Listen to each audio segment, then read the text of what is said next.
So I am so excited to talk about this next episode, which is episode 15. It is so hard to believe we've already gotten here. Mm-hmm. We are going to talk about people pleasing and overgiving, And the difference. Between them and the similarities, Yeah. and the fact that they all come from the same place. But it is a coping mechanism that is born out of this need. And so I will talk about overgiving because that is who I am. Yeah. And you get to take the people role pleasing. Yes. And I love again that we're different. It's really interesting. You know, we've been friends forever, for decades. 30 plus years. Yes. Yeah. And yet this is the first time doing the podcast that I'm seeing in what ways we're different and how, if that makes sense now, you know, in retrospect, but it works. It's just neat. Well, and how similar so many of these things are too, because we are talking about nuances. When we talk about people pleasing and overgiving, there are nuances on the, you know, the same side of the coin. Same side of the coin. So, so you want to talk about people pleasing first? Sure. What is a people pleaser? Oh, what is people pleasing? Boy, oh boy. You know, I actually held a group for recovering people pleasers. It was online 4 weeks and it was amazing. And we're really unpacking it. There's a lot to it. And people pleasing, again, is a response to get to a feeling of safety. That's what I see. So many of these things are responses to get to this homeostasis, to feel regulated in a not healthy way. That's what I think we can say from here until eternity, every podcast that we will ever do, every conversation we will ever have is about restoring the sense of safety within ourselves. Yeah. Right. 100%. Definitely. And with people pleasing, it is really giving power to other people instead of keeping it for ourselves and checking in with other people first. And when they're okay, I'll be okay. And the mode, the mechanism is making sure that their comfort is a priority, that they're happy, that they're not mad at us, that they have what they need, that we've repaired any conflict. It's just this external focus on everyone else's needs before our own. That's how I see it. Yeah. And people pleasing is I am safe when everyone's happy with me. Yes. Okay. I couldn't care less if people like me or not. Really? Well, you know that's true. Really? Yeah, but I really, I know it's true. Like, you don't care if you're liked. I probably do on some level. Yeah. But if you don't like, I know this about you, but it's easier. Then I don't have to take care of you. That's it. And I know you so well, but like hearing that blows my mind. I know. I sometimes see your face when I'm like, I don't give a damn what they think of me. And I want to be more like that because it seems so freeing, but you just go a different angle. You do the overgiving. I do the overgiving. Yeah. So an overgiver, they tend to be firstborns. I am firstborn. And they get in this role of taking care of everyone's needs. And so for me, if you are in my community, and what I truly always believed, if you're in a mood or if you're sad or if there's something broken or if something's fallen apart, it's my job to fix it. Yeah. And I feel the same way. You do. I feel, but our approach is different. Right. Yours is so people will be happy with you. And for me, it's I am rescuing their well-being. Yes. That somehow I caused it, or because I can, I should. And it creates this place where I am always doing for people when they don't have to do it themselves. And when you rob someone of the right and responsibility to do for themselves, you put yourself in that role of always doing it. And so for me, if you're in my community, then I am responsible for fixing whatever is broken, whatever is wrong, whatever I can, because I can, and because I am responsible for you. And so I'm an overgiver. And it takes away other people's autonomy. Takes other people's autonomy, and it lends yourself to being used. Right? Because Because it lets them off the hook, no accountability. Yes. And so then what ends up happening, right, is when I get to that place, I get resentful and burned out. Right. Yeah. right? People pleasers are the same, right? They get resentful and burned out, Yes. right? But it's just this different approach. And so if you don't like me, I don't have to worry about taking care of you. I Right. don't have to, I don't Yes. want to make you like me. Mm-hmm. And so I used to really talk about that I build relationships with people with reciprocity. It never lasted. Yeah. And I would always, because I have a big emotional capacity, and I always ended up being everybody's support for Yes. everything. Right. And it's exhausting. And it doesn't ever stay reciprocal, even though that's my intention. And of course it's different now. I mean, I've had decades and Oh, decades yes, that's not to you now. work on Right. this. Yeah. But it was, right? It was, I can fix this. I know how to fix this. And somehow, because I knew how and I could, I did. And it was my responsibility to. Right. Yeah. Yes. And I'm thinking about messages I've gotten through the years, through so many different situations and relationships of the people pleasing. You get, there's a lot of positive feedback Oh, that yeah. I've gotten from it.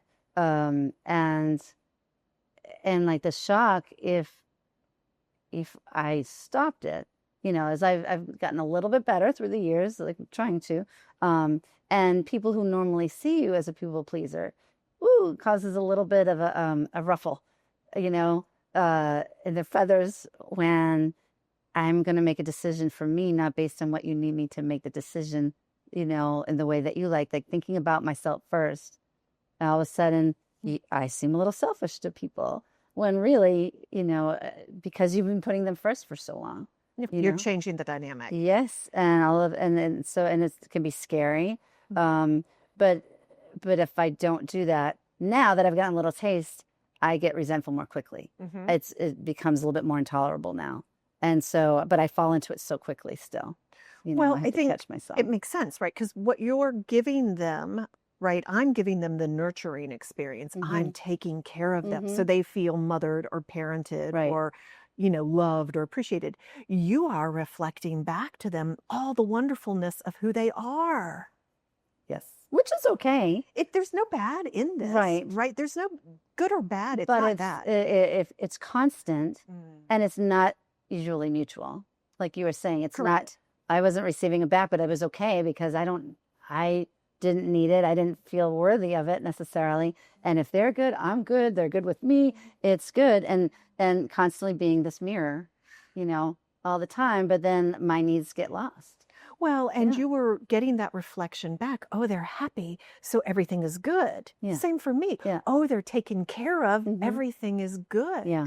And so you're pleasing the world. I'm parenting the world, right? Right. And so what happens to us? We burn out. We get resentful. Yeah. Our needs are never met. Yes. Yes. And half the time we don't even realize we have needs. Oh my gosh. We don't realize that we've stopped saying, what do you like? What do I like? What do you need? Yeah, not like what do I like? It's what do I like? Isn't that funny how all of a sudden I don't even know if I want to do this. I don't even know if I want to make that phone call. Everything was mandatory. Yeah. And it was not even conscious. Yeah. So not conscious. It was just everything was a requirement. I need to do this. I have to do. If it was a have to, everything was a have to. Yeah. Well, what happens? Well, they're going to be mad. And then the shame storm we talked about another episode. I need you to stop there and say that again. I already forget. Oh, okay. So I'll say it back. Okay. And they will be mad. Yes. So what? Right. And so it is so important to recognize that we are not actually responsible for regulating other people's emotions. Yes. And so when we set a boundary and that boundary says, I'm going to take care of myself first, when someone else has a response to that they're mad, they're sad, they're hurt, that's theirs to deal with. Correct. And when we do not allow people to deal with their emotions on their own, we rob them of their ability to self-regulate, to grow, to expand, to be autonomous beings. Right? And so it's a disservice to them and a disservice to us. Yeah. It's so important. Let them be hurt. Let them be Mel Robbins, Mel Robbins, and her whole let them theory is so powerful. Yeah, there's so much of that in there that is so good, but it's about let them do their work. Yes. Yeah. But people pleasers and overgivers are constantly rescuing, and we're making it so they don't have to. Right. And then we want to be mad at them because they're not showing up emotionally for us. And we created them. And we created it. Yes. And it's such a disconnector. We're really not truly connecting authentically with that person at all. That is not a place of authenticity. That is a place of desperation. Yeah. It's a place of almost manipulation when you think about it. I'm going to do this in order for me to feel better. Right. And that's not authentic. And, when you can just completely be present and weigh in honestly and take care of yourself first, and they can react and do whatever, and it doesn't have to all be smooth or perfect. But again, these things come from years and years of wiring and well, it's patterns. It's programs. patterns from childhood that we have learned that I matter when I'm making everyone happy, or I matter we get when those messages so much. It's in school, right, when I'm taking families. care of people, and this is my role and my responsibility, and I am loved when, and I am safe when so many do. conditions. Yes. So all the messaging gets us to believe that these are the behaviors, right? And we get really good at it, right? Oh, yes. Really good at it. And then that's how we learn to relate to people. So it creates more than just burnout and resentment. It can also create a loss of sense of self. Yes. An inability to recognize our own needs, as we have talked about, and an inability to have really good, authentic relationships and connections. It creates pattern for our own children, right? Then we expect children to behave in a way that we learned you're supposed to do. And you make me happy. You need to please me. So many parents do that. I need you to do that so I'm proud of you, or so that I'm happy. And people don't know because they haven't learned any other tools. Absolutely. Yeah. Absolutely. Yeah, and you just don't know. Like sometimes I've known people who are to such an extreme, they don't know what their purpose is here. They don't. It's to serve others all the time, and they don't have a sense of themselves, not in relation to other people. Right. Well, and then you get into helping professions and we are reinforced and rewarded for doing what we did as coping skills as kids. And so we just continue that pattern. And so that overgiving piece and people pleasing, they're both about self-denial. There's so much about self-denial. What I need, what I want, do I have needs? And how often, and I know I've done it, well, I'm easy. I don't need anything. I'm easy. I don't need anything. Well, I'm easy. I'm okay. I know. Like I have thrived on being the easy patient for medical stuff. Like I would go out of my way I would be so excited, like, oh, I'm going to be the easiest patient you have today. Like, I will be the easiest client. I'll be the easiest employee. I am the most low maintenance girlfriend or wife you'll ever have. And oh my gosh, that's overrated. It's like we've erased ourselves, right? When we pride ourselves on being easy. But that was so rewarded growing up. Yes. That was so, it was a safety thing, but also rewarded. Well, and not even rewarded. Well, you're under the radar. You're kind of like. Right. Yeah. You need nothing, you get nothing. You're invisible. And if you do get something, it's always a treasure because you didn't expect anything, right? Yeah. Because we got messages like, you're being selfish, you're too demanding, it's not about you, right? I mean, those are the messages that create people pleasers and overgivers, right? Yes. And so when we shift out of that, having a need, I share this all the time. That I started doing Psych K, which is one of the modalities that we're both trained in. And I was working with trying to understand my own needs. And at the end of a session, you have to pick a behavior that kind of anchors and it really reinforces what you've just focused on. And I said, okay, well, I'm going to go to the bathroom when I have to. Oh, I remember that. Do you remember? So because I'm not unlike many women, we don't go to the bathroom when we have to pee. We go to the bathroom when we can carve out time. And so it's oftentimes when it's an emergency, like if I don't pee now, I'm going to wet my pants, or I don't, or I'll just wait until I have time and I can find time. And what we're denying is. Listen to your words, like, isn't that insane? It is It's insane. I insane. had a psychologist or a psychiatrist tell me once, oh, women pee when they can and men pee when they have to. It is so ingrained in so many of us Well, that unless it's an emergency, I'm not going to stop what I'm doing to go to the bathroom. I'll wait until there's a break in my day. mhm, And I know I'm sitting here saying this, but I cannot tell you, I share that on the regular with people. mhm, And they're like, oh my God, I do right. that too. Mhm. And so something really happened when I allowed that to be my anchor behavior and I started doing that purposefully. And I, went to the bathroom a whole lot more than I was going. But then I started to You just recognize, have to pay attention, don't you? well, you pay attention to yourself. And then I Yeah. was like, oh, and I'm also hungry and I'm That's also what I mean. You tired. start to notice. And I hadn't. I mean, I am You, so I good at remember you denying. never were hungry. You Never. never could notice when you needed food. I couldn't relate to that at all. I know. But I'm like, but yeah, it was But it's it overgiving. was so telling. Yes. Yeah.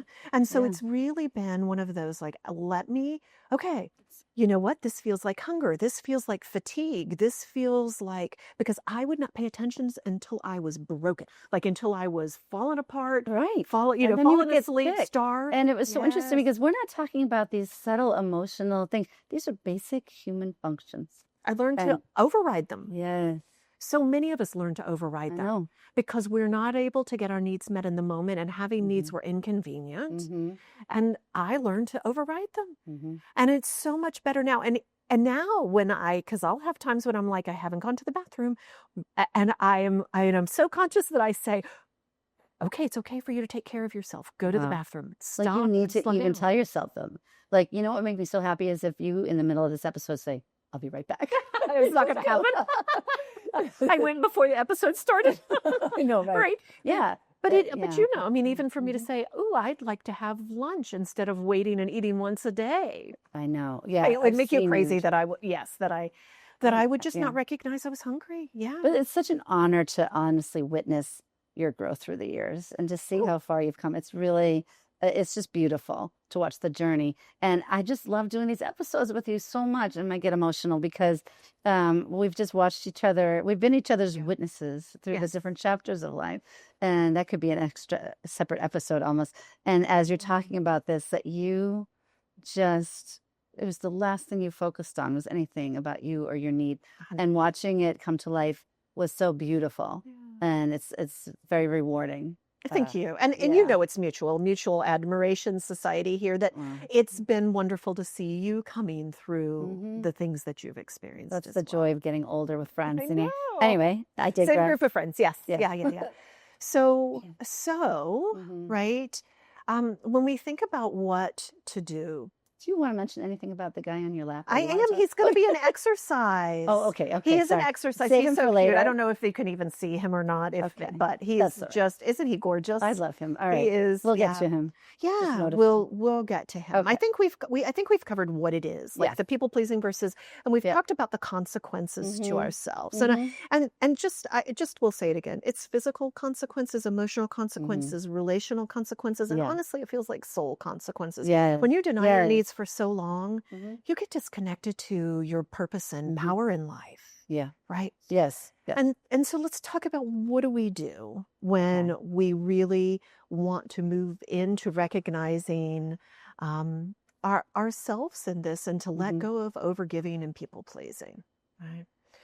Did you see me just? I know. I saw that. It's funny because I've really been working on this, and for me, it has started so much as an awareness that there were times I was completely unconscious, and it's still, I know it pops up, but the noticing would really, it's not easy for me, and it's a little shaky ground, but I know enough now, like I'm safe, and it's just like breaking patterns. It's like you need to slow down, like pause a little bit. But I really think for a lot of people, they really need to have this awareness. People know in general, like, oh, I am definitely a people pleaser. But I don't know if in the moments that you know. So then I would ask you, where do you feel people pleasing in your body? Where does it show up? I think in my gut. Yeah. I think in my gut. Yeah. It's this static energy, this frenzy, and like knots are starting. And I need to repair really quickly. It's like I have to do this really swiftly, or else. Mm-hmm. That's what comes up. So, and for Yeah. me, it's a feeling, overgiving feels like a conflict in my heart center, right? Like I can feel it going back and forth, right? Should I, Wow. shouldn't I, should I, should I, right? It's Wow. that, and so the first tool is exactly that, is naming it. Name it. Yeah. Oh, okay, I'm being visited by the people pleaser again. I'm being I might have to visited give it a by, name again. I know, give it a Susie. name. Susie, people pleaser. This is going to be the next part of our Polly, episode. people pleaser, right? Polly? I mean, we would, All right, we'll yeah, do Polly. Polly people pleaser, yeah. Polly pleaser. No, we don't have to go with that. Yeah, I was just just, joking. but it Yeah. is name it. Okay, it Mhm. looks like my people pleasing tendencies are here. This is what's coming up right This is now. Oh, what's this coming is up. what's happening. Oh, yeah, This yeah, is what's yeah. happening right now. Okay, I'm stepping into the overgiver again. Mhm, Here I mhm. am back at wanting to It really give. helps. Yeah, it really does. Mhm. Because what happens, right, is that it does put us into fight or flight. Mhm. Yeah. When and fawn, right? And so I guess that's the piece we didn't cover. Yeah, let's talk about fawning. Okay. Once I learned, because I remember hearing fight or flight forever. Then I started hearing about freezing Okay. a lot. And then more recently, I've been hearing about fawning. And when I read about this more, I'm like, that is me. Yeah. I am a fawner. So fight. Can you define it? Yes. Yeah. So fight, flight, right? Fight and flight our body goes into a state where we think fighting or fleeing are our options, Yeah. right? Mhm. And then we know that freeze came in, and freeze was about, well, I'm not going to fight or flight. I'm not going to fight or flee. I'm going to stop where I am, and I'm going to contract, and I'm going to make myself as little as Yes. possible so that I'm overlooked, that I am not. Mhm. And then there is fawning. And fawning, and we'll talk about some scenarios, but fawning is when fight, flight, and freeze cannot work. Mhm. It is, how am I going to keep myself safe? Mhm. And so that happens for many reasons. And it's not just for women, but when you think about pregnant women or women with children, fight and flee Right. and freeze are not options, right? Mhm. You can't freeze and have an infant, right? And so it becomes, what do I do to make myself safe in Yeah. a situation? And it oftentimes is being connecting in a way where you're taking care of, where you're Appeasing, you're appeasing, yes. appeasing, you are making things better, you are over connecting Over with the threat, complimenting, and over anything to, complimenting. yes, Yeah. yes. And so fawning is really this idea that you over identify with threat as a way to keep you safe. So you think about Stockholm syndrome, or you think about, situations where people they look like they're colluding with the thing that makes them unsafe, but that is actually making them safe. And we've all done it, right? We've all been in a situation where we have felt unsafe, didn't know how to get out, didn't know how to stop it. And so we just try to make everybody happier, make everybody feel good, right? Yeah, yes. And so fawning is that nervous system reaction and creates people pleasers and overgivers. Yes, yes. Yeah. And so when we know that it's happening and it's about what it's doing to our body, because it is not authentic, it is not we're not in a place of flow and alignment, we're in a place of, this will keep me safe, right? It feels like conflict, or it feels like that. And that's an indication. And that's when you begin to name it. You name, okay, people pleaser is showing up. Okay. Yeah. Overgiver is showing up. Right. Right. Yes. All right. So that's the first. So name it first. Name it first. Name it first. And then I ask people to get into their body, and that's where my little ace is. Have you named him? I haven't named him. He might have come with a name. I don't care. We're going to work on that. We'll name. He is the cutest thing. So he Highland is cow, right? He's a Highland cow, and he is weighted like a beanbag, and you can put him in the oven. I was going to say oven, in the microwave for a minute. Please don't put him in the oven. Oh my God, a little hot. But so when I work with people, particularly people in people pleasing and in overgiving or any kind of trauma response, we have a tendency to dissociate, get outside of our bodies, get outside of our mind, and we keep saying you can't think your way out of something that your body is in, right? So I try to get people back into their bodies. And I'll let you hold him. He is just so fabulous. Oh, yeah. Right? It's just His little tush. His little tush, it is, like, it is yeah. weighted. And so when I'm helping people get back into their body, it's so that they can reconnect to themselves, to their needs, to their wants. And so I'll oftentimes pop him in the microwave and put him on your lap. And so the weight, the texture, right? He's soft. He's got texture. It brings you back into that. He's weighted. You can feel the pressure. Yes. And when he's warm, it is multi-sensory, bringing you back into your body. Yeah. And so if I've got somebody and I'm doing EMDR where I'm asking them to work through around their trauma, I will oftentimes have him just hold him, put him in your lap, use him as you need to, keep him next to you. And when you feel like support animal in a way, he is a support animal. Yeah. And he is just so cute. He's so cute. But it is important to remember. So how many of us have weighted blankets? How many of us, I have other bean bags that I can throw in the microwave and do the same thing with, of different weights, because some people need heavier things. Yes, but right? this is so simple, and it's not too much. Sometimes weighted blankets are too much for me, and I know this is, you're not getting him back, right? He's so cute. He is very cute. Yeah, but I encourage people to, and so that gets you oriented again. Right now, if you don't have a weighted blanket, you could pick up any blanket, and just, you're going to feel texture, you're going to feel weight, you're going to feel, it doesn't have to be heavy. Yes. And so there is that orienting, is what it's called. And so we're trying to orient, get ourselves back in our body, so that we can connect to our present moment, right? It's also what mindfulness is. It's about being here in the moment. Without judgment. Without judgment, always without judgment, but it keeps bringing us back, right? So I'm going to teach you two techniques that are one from Eden Energy Medicine and one from Melanie Smith. She's well within wellwithin.net is, and it's healthy living, I think, is the thing. They're both two people who are absolute mentors and gurus, and I just think they're wonderful. So the first one is Donna Eden's Triple Warmer Smoothie. Triple Warmer in traditional Chinese medicine is your fight or flight, and it has a pathway that runs from the ring finger up and over your ear. And so when you do a triple warmer smoothie, what you're doing is you're calming your nervous system.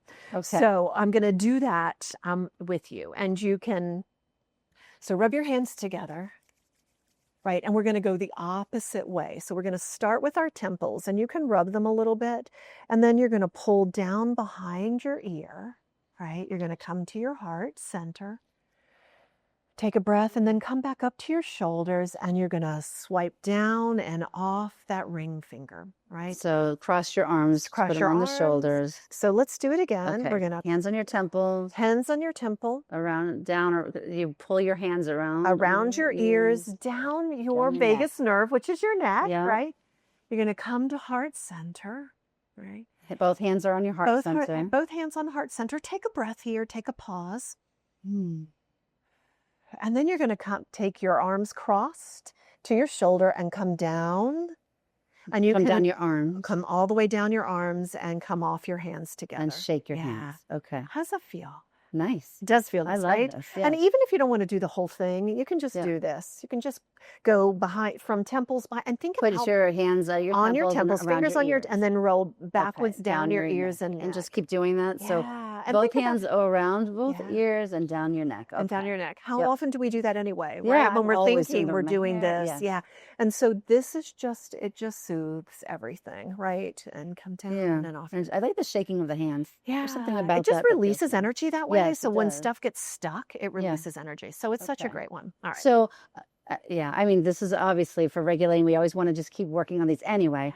But if I'm feeling the people pleasing coming up, if I could just do that too, and just in the middle of it. Okay, so I'm going to teach you the next one. Okay. And so this one is really good when you're getting in that headspace.